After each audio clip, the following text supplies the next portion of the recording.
Đêm nay trăng sáng, anh ngồi một mình nhớ em. Đêm qua anh viết vài dòng thư nhưng em không trả lời.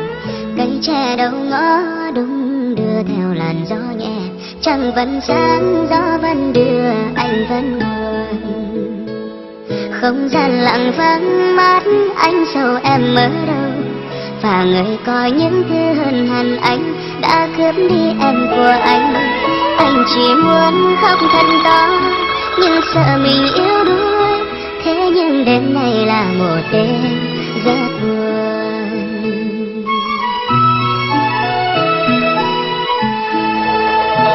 Sương rơi lạnh, cánh tay anh ướt đẫm nước mắt. Anh nhớ hình dáng lúc trước khi anh vẫn còn có em. Em hiền hòa, em đậm đà, em từng là người rất thương anh.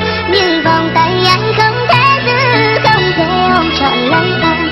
Anh tuyệt vọng, đau trong lòng chẳng dám nói ra. Chỉ có thể yêu lòng mỗi khi đêm xuống một mình. Và gió cứ đưa, anh vẫn mưa. Trong lòng xôn xao nỗi sầu. Chỉ có anh chẳng mới thấu được nỗi lòng của anh.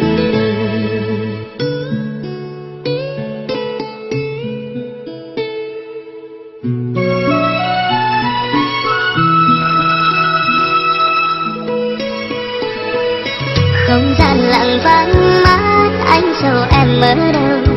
Và người có những thứ hơn hẳn anh đã cướp đi em của anh. Anh chỉ muốn khóc thật to nhưng sợ mình yếu đuối. Thế nhưng đêm này là một đêm buồn lắm.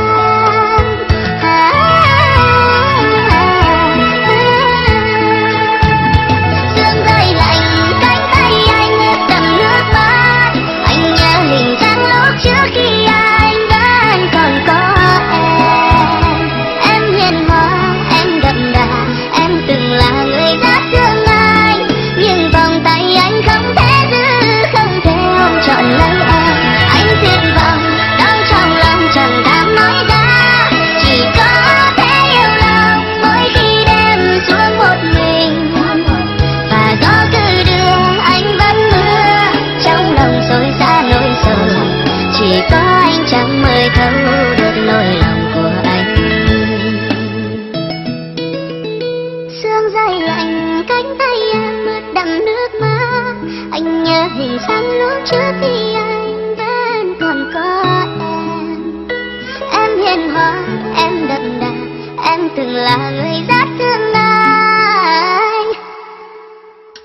Nhưng vòng tay anh không thể. Anh tuyệt vọng, đau trong lòng chẳng dám nói ra. Chỉ có thể yêu lòng mỗi khi đêm xuống một mình. Và gió cứ đưa, anh vẫn mưa. Trong lòng rối xa nỗi sầu.